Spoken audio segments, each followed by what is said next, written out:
Hey everybody, welcome to Crimson Guitars. There is going to be no what's on the bench this week. There is simply, frankly, far too much going on. So instead we've decided to accelerate the publishing of the following tutorial. I hope you enjoy it, and we will be back to normal business-ish with some large announcements next week. Have a good one. Cheers, bye. Welcome to Crimson Guitars. Welcome to a tutorial of sorts.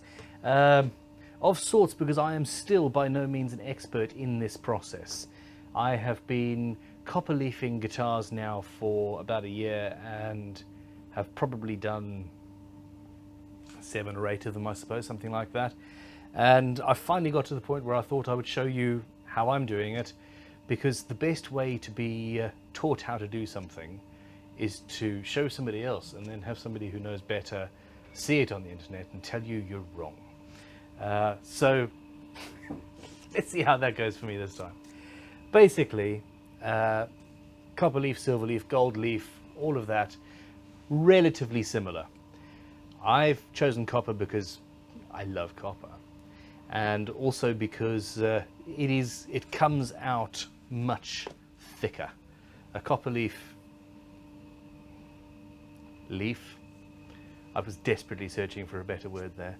A copper leaf is fairly strong and it works okay. It's easy enough to work with. Silver, finer. Gold is even thinner and more teary.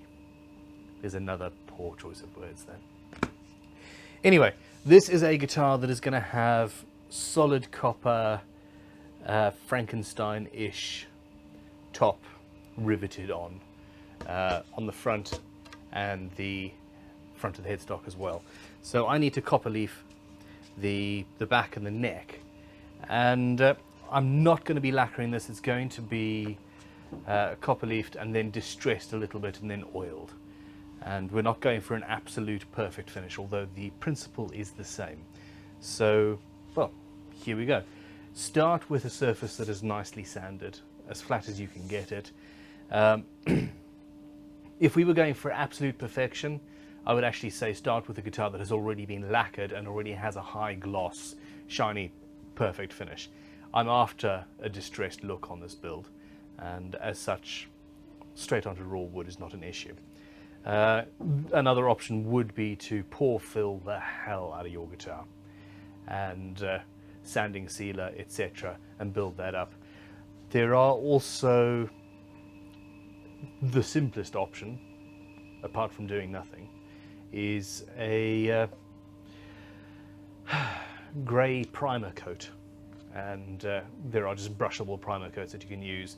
Brush that on, rub it down till it's perfect, and then crack on. All of these things are available online through your supplier of choice. Just search for gold leaf size, for example, and the company that sells you that will probably have all of these other sundries. I'm using 1 to 2 hour gold size, and essentially this is a drying oil of some sort. Unfortunately, Crimson Guitars guitar oil doesn't work. It kind of works, but doesn't really. I don't have to do anything. This is what you do. Brush it on, wait till it's dry, not tacky, not, almost dry, not, I think we're kind of dry. Wait until it's dry, and when you rub your finger along the guitar, or piece of wood or glass or whatever, you get a squeak. It drags your finger, and that is called a squeaking size, and that is where you want. If it seems counterintuitive, when you're at that stage, it will, the size will stick and you can buff it down, and that's all sorted. If you let it dry all the way, nothing will stick. If you do it wet, the size will never dry and just scuppered. And the biggest mistake that I made on the first 3 or 4 guitars was always jumping the gun and doing it a little bit too fast. Now, you can buy faster curing sizes or longer curing sizes, but in the end it's just a case of apply it as flat as you can, and then every now and then finger the guitar and feel what's happening. I've got to go and laugh now. I'm so sorry. I didn't mean to do that.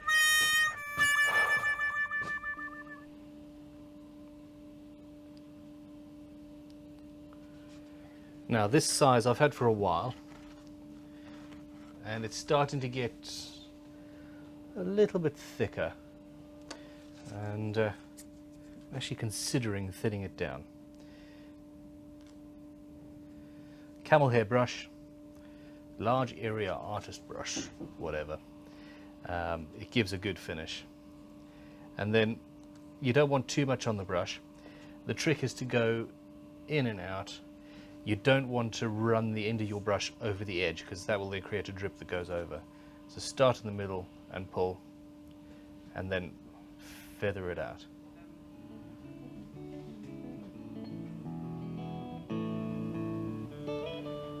And this does start curing fairly rapidly. So, well, we're in England. It's actually pretty warm today.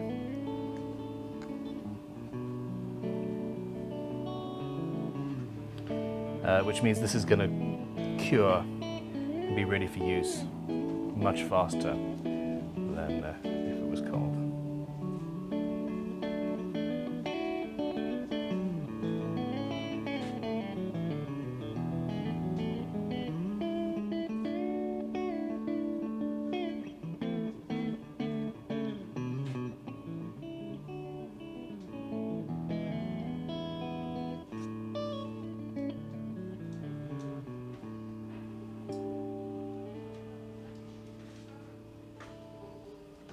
This is now tacky. I think you can see it. Where it's gone on slightly thicker as well, you can feel. This is drying much quicker than it should, and we don't have a squeaking tack yet. People at this stage will think, oh, that's sticky, I'm going to put the copper leaf on. Don't do it. Wait. In fact, your first time, you're probably going to wait too long. That's okay. You can always put more oil on. Okay.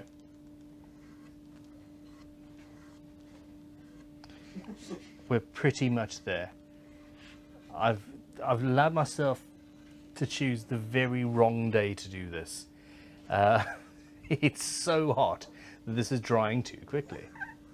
You can just, there you go. There we go. That's what you're after. Squeaking tack. Okay. Now, well, now we need to just crack on. I don't like straight edges, even though I'm going to be relicking this, aging it somewhat. I'm going to try and avoid straight edges as much as I can. Makeup brush, push it in, and I'm not going over the edges. I don't want the makeup brush to, or the brush, he says going over the edge. I don't want the brush to pick up any of the size, if any of it does happen to be still damp. And this is just a case of going. You can use your fingers. It really is very straightforward, as long as you know when to actually do it. That's the real trick.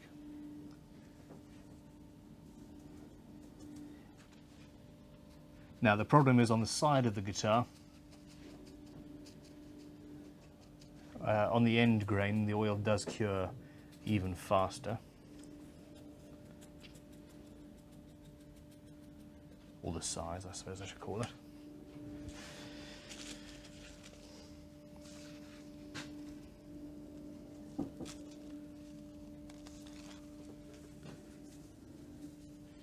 So we just need to put as much as we can on. There are going to be bits like there, I suspect. No, we've hit it just in time.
Okay.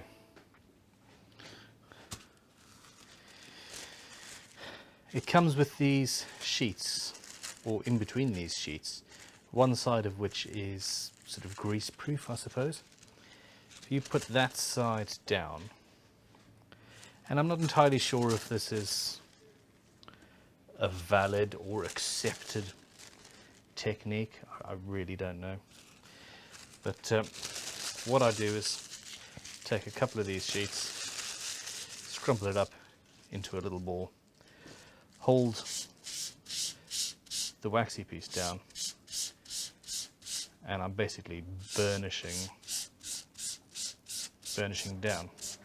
You can also see where the copper leaf hasn't actually stuck to size.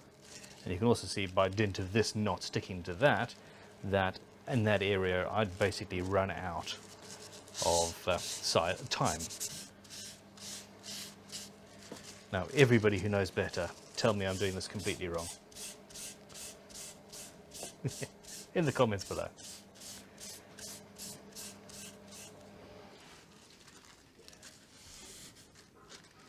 Yeah, I've just found that doing this means that I lose less later on.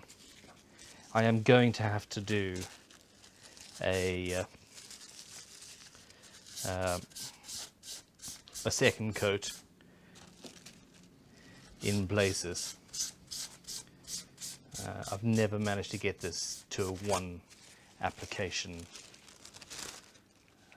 thing, shall we say.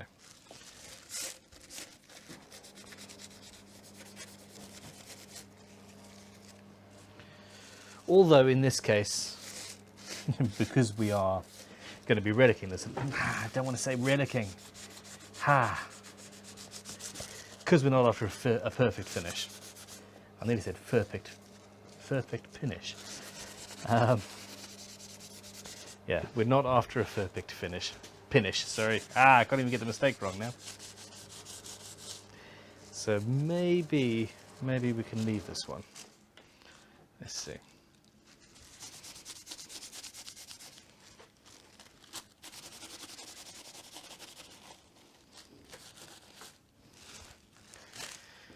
Okay, I'm going to let this cure. I have power. Anyway, sorry about that. Yeah, we're going to let this cure for a little while. And in fact, we're going to move on and do the exact same thing on the neck.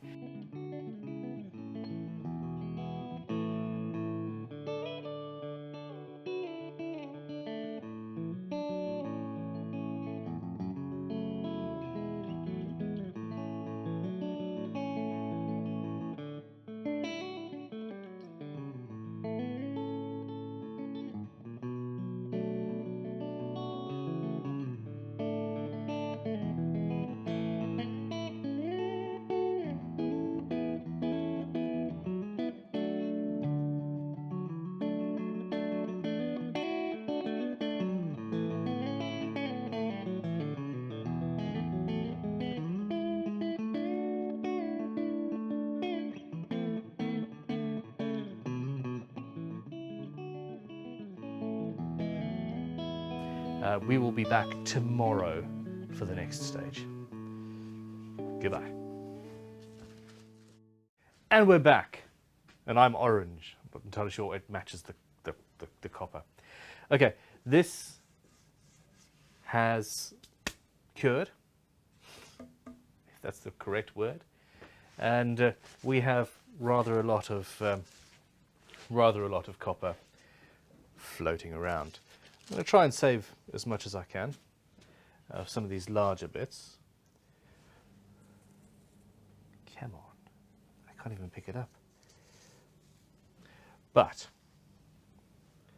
in general, what I'm doing is just clearing away the excess. There we go. Here's some bigger bits. Now you can see the joints. It's specifically there actually.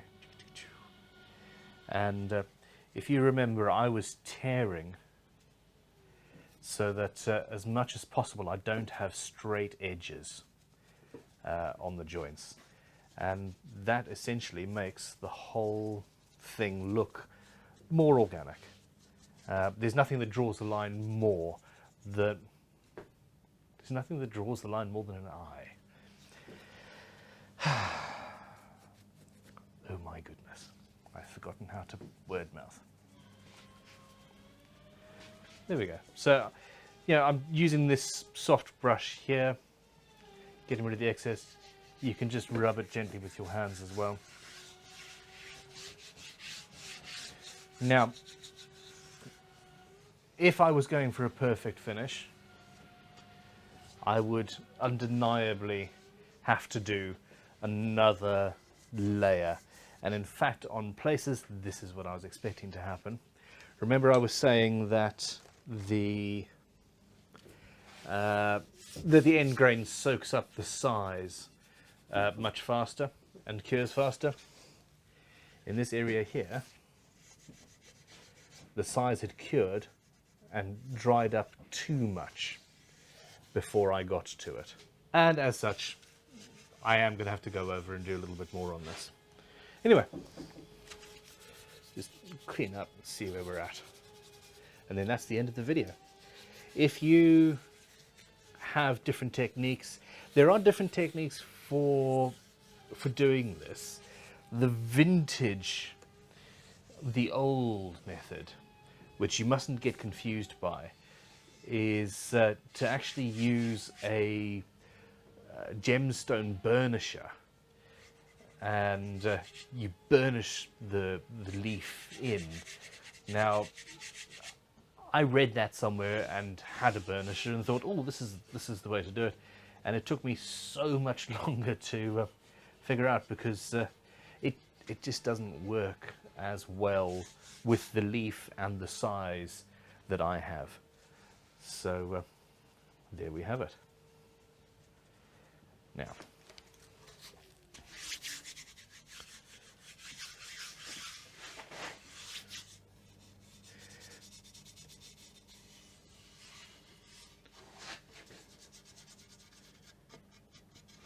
and I'm just bringing up the areas where I basically applied too much size in one shot. And these corner bits are actually an absolute nightmare to get done. Very comfortable as a guitar. Bit of an issue to finish, but hey. All right.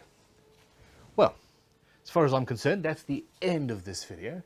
Let us know if you have any tips or tricks, if you've done this before. I'm very, very much still learning how to do this. At some point in the not too distant future, hopefully, I'm going to I might even do it for myself. I'm going to get a Les Paul or something of that ilk, and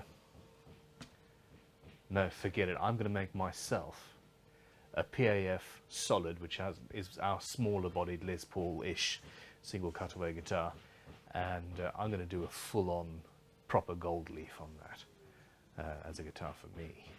Woohoo! The decision's made, it's in the public domain, and nobody else can complain about it now. Awesome sauce. There we go. Thanks for watching. Click like, subscribe, talk in the comments, share with your friends, and if you well, I don't know. I've completely lost track. I'm looking at something pretty, and it has distracted me. Goodbye. Have a fantastic day.